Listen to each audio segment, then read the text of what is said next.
Dans une astuce précédente, nous avons appris à réaliser des additions sur des lignes alternées.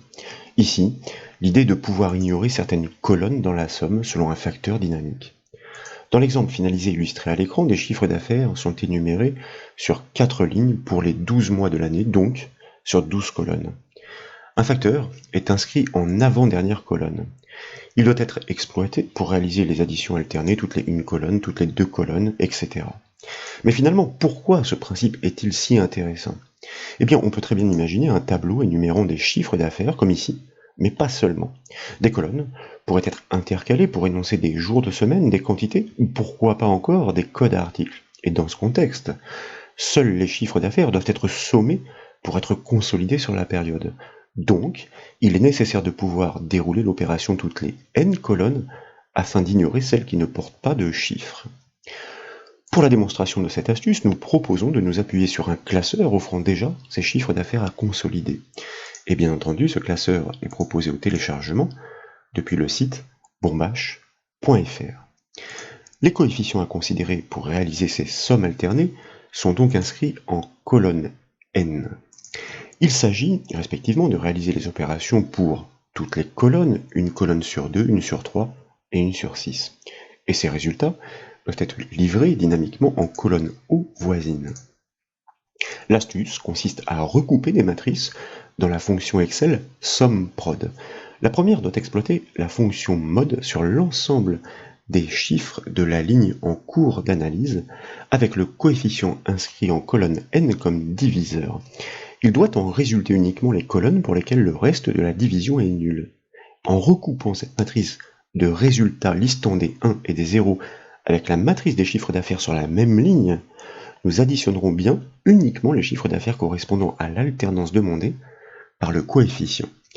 Pour le constater, je vous invite tout d'abord à sélectionner la première somme alternée à trouver en cliquant sur sa cellule O4, à taper bien sûr le symbole égal pour initier la syntaxe de la formule, puis à appeler notre fameuse fonction matricielle par son nom, soit SUMPROD suivi d'une parenthèse ouvrante. Et dans l'enchaînement, je vous propose de cliquer à gauche de la barre de formule sur le bouton Insérer une fonction. De cette manière, nous affichons l'assistant Excel pour la fonction SUMPROD. Et cet assistant va livrer des résultats intermédiaires qui vont nous permettre de mieux appréhender la construction de la formule matricielle. Ensuite donc, dans cette zone matrice 1, nous allons tout d'abord ouvrir une parenthèse pour accueillir la matrice conditionnelle, puis nous allons exploiter, comme nous le disions, notre fonction pour calculer le reste d'une division, soit mode, suivi d'une parenthèse ouvrante. Et nous allons lui imbriquer la fonction donnant l'indice de colonne à l'origine d'une cellule, colonne suivie d'une parenthèse ouvrante, sauf que nous sommes dans un raisonnement matriciel et nous allons agir sur l'intégralité des chiffres d'affaires pour la ligne en cours d'analyse. Ils seront tous passés en revue tour à tour sur la plage de cellules B4, M4. Donc maintenant nous pouvons fermer la parenthèse de notre fonction colonne. Cette fonction colonne raisonne de façon absolue. Or, nous souhaitons agir sur les bornes du tableau pour les sommes alternées. Ce tableau débute son énumération en deuxième colonne, c'est-à-dire en colonne B, et il pourrait très bien commencer dans une autre rangée. Nous devons donc corriger ce décalage qui est fonction de la colonne vide en amont, la colonne A et de la position de départ déjà intégrée dans le calcul. C'est la raison pour laquelle nous inscrivons tout d'abord le symbole moins pour annoncer la soustraction, le retranchement à suivre. Et une fois encore, nous allons exploiter notre fonction colonne, suivie d'une parenthèse ouvrante, mais cette fois-ci nous allons lui passer cette borne de départ comme nous le disions, soit la cellule B4, le premier chiffre d'affaires pour la ligne en cours. Nous fermons tout d'abord la parenthèse de cette fonction colonne et nous ajoutons une unité à ce résultat. Grâce à cet ajustement, nous sommes placés sur la première colonne en début de calcul, puis elles seront toutes passées en revue, une à une, selon la technique des raisonnements matriciels. Désormais, nous pouvons taper un point-virgule pour passer dans l'argument du diviseur de la fonction mode. Et fort naturellement, nous allons maintenant désigner le coefficient à considérer par ses coordonnées, car comme vous le voyez, notre formule déborde et nous ne pouvons l'atteindre. Il s'agit de la cellule N4. Nous pouvons maintenant fermer la parenthèse de la fonction mode, et puis, nécessairement, nous allons inscrire l'égalité suivante, égale 0.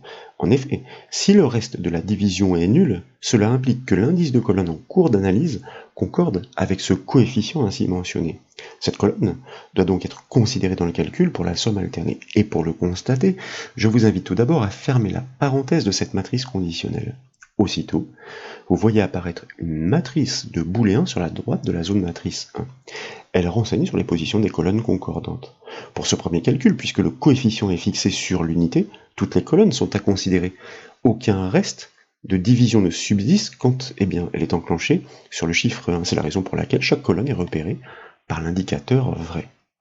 Nous devons maintenant transformer ces booléens en chiffres pour autoriser la multiplication de chacun des chiffres d'affaires de cette même première ligne en deuxième argument de la fonction SUMPROD, ce que nous ferons ensuite. Tout d'abord, donc, nous tapons le symbole de l'étoile suivi du chiffre 1 pour forcer cette conversion. Et nous obtenons bien une matrice de chiffres répondant ici positivement pour chaque colonne ainsi repérée. Mais dans le cas du deuxième coefficient, par exemple, celui qui est réglé à 2, ces indicateurs numériques auraient été alternés une fois sur deux, 1, 0, 1, 0. Nous pouvons donc cliquer dans la zone matrice 2 à laquelle nous allons lui passer de nouveau tous les chiffres d'affaires pour la ligne en cours, soit la plage de cellules B4, M4. Et tous les chiffres de la première matrice sont ainsi multipliés avec les chiffres d'affaires de la seconde. Plutôt tous les chiffres de la première matrice, c'est-à-dire tous les indicateurs booléens transformés en chiffre 1, naturellement sont multipliés par les chiffres d'affaires. Car dans ce premier cas, en raison du coefficient fixé à 1, nous le rappelons, tous les chiffres d'affaires de la seconde matrice sont restitués et additionnés à l'issue par la fonction SUMPROD. Le total est d'ailleurs livré en bas de la boîte de dialogue. Mais, une fois encore, avec un autre coefficient, des zéros repéreraient les positions des colonnes à ignorer. Et nous le constaterons pour les calculs que nous allons répliquer sur les lignes du dessous. Je vous propose tout d'abord de valider cette formule matricielle en cliquant sur le bouton OK de la boîte de dialogue. Le premier résultat tombe, il correspond vraisemblablement à l'édition des 12 mois. Il est très simple de le constater. Nous pouvons sélectionner ces 12 chiffres d'affaires, consulter l'information de synthèse fournie dans la barre d'état par Excel pour remarquer qu'il vient bien recouper celui de notre calcul que nous resélectionnons pour pouvoir double-cliquer sur la poignée de la cellule afin de répandre la logique sur les autres lignes. Bien sûr, en raison du facteur dynamique, la somme alternée change. Pour renforcer l'impact de cette solution et rendre plus évidente la cohérence des résultats que nous pourrons ainsi confirmer, nous proposons de repérer pour chaque ligne les cellules impliquées dans les sommes alternées.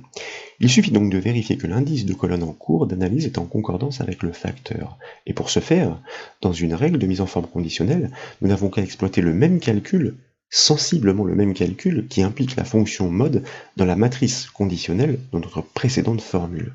Tout d'abord, nous devons sélectionner l'ensemble des cellules potentiellement concernées, donc la plage de cellules B4, M7. Ensuite, dans la section style du ruban accueil, je vous propose de cliquer sur le bouton mise en forme conditionnelle. En bas de la liste des propositions, de choisir de bâtir une nouvelle règle. Dans la boîte de dialogue qui suit, à partir d'une formule, puisque nous allons bâtir cette syntaxe, de cliquer dans la zone du dessous pour l'activer, de taper le symbole égal pour initier la syntaxe, d'exploiter donc notre fonction mode comme nous le disions, nous ouvrons une parenthèse, cette fois-ci avec la fonction colonne sans argument, ce qui va permettre dans l'analyse chronologique de vérifier ces indices, ces positions tour à tour, à laquelle, selon le même raisonnement que précédemment, nous allons retrancher pour corriger ce décalage l'indice de position par rapport à la cellule, le chiffre d'affaires de départ, donc la cellule B4 que nous conservons complètement figée, puisque il s'agit d'une cellule de référence, position de départ. Nous ajoutons une unité pour corriger le décalage par rapport à la première cellule vide. Nous tapons un point virgule pour passer dans l'argument du diviseur de la fonction mode. Nous stipulons quel est le premier des coefficients à considérer pour cette division, la cellule N4, mais cette fois-ci je vous invite à enfoncer 2 fois la touche F4 du clavier de manière à la libérer en ligne et à la conserver figée en colonne. Nous fermons la parenthèse de la fonction mode et nous devons nous assurer que ces restes sont nuls. Pour résumer, car il y a beaucoup de notions dans cette même règle, dans cette analyse chronologique et non matricielle, les références absolues, vous l'avez constaté, entrent en jeu. La cellule B4, nous le répétons, doit être complètement figée. Elle est le repère, donc le point de départ pour corriger le décalage du fait du décompte en valeur absolue par la fonction colonne. Fonction colonne sans argument qui va donc renseigner au fur et à mesure de l'analyse chronologique sur la position de la cellule qui est en cours d'étude. La cellule N4, celle du diviseur, doit être seulement figée en colonne $ devant le N. Pour chaque ligne, en effet, chaque diviseur est immuablement placé dans sa colonne. Et lorsque le reste de la division vaut 0, égale 0, la cellule impliquée dans le calcul de la somme alternée doit ressortir explicitement et visuellement du lot. C'est la raison pour laquelle, dans le jalon, nous cliquons sur le bouton format en bas de la boîte de dialogue. Dans la boîte de dialogue qui suit, nous activons l'onglet remplissage. Par exemple, dans la palette de couleurs, nous choisissons un bleu clair pour le fond. Ensuite, pour bien faire ressortir le texte, nous activons l'onglet police. Avec la deuxième liste déroulante, nous pouvons pourquoi pas choisir un gris foncé, attribut de format que nous validons avec le bouton OK. Nous sommes de retour sur la première boîte de dialogue. Elle explicite de quelle façon les cellules impliquées dans le calcul vont ressortir selon le coefficient qui est mentionné dans cette règle. Nous pouvons maintenant valider la création de cette règle de mise en forme conditionnelle avec le bouton OK. Et aussitôt, toutes les cellules concernées par les sommes alternées surgissent. Pour la première ligne, elles sont naturellement toutes mises en valeur.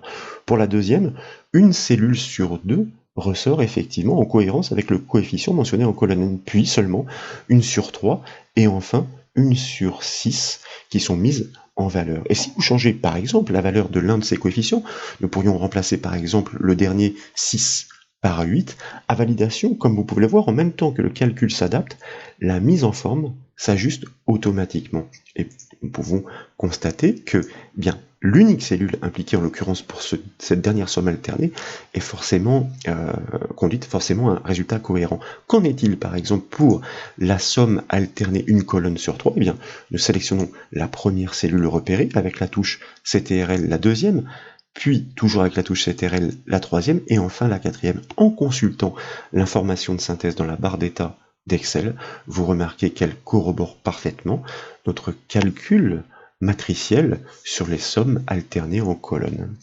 Voilà donc pour cette nouvelle astuce Excel, j'espère qu'elle vous a plu.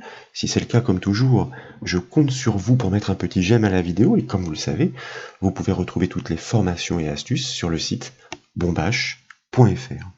Je vous remercie.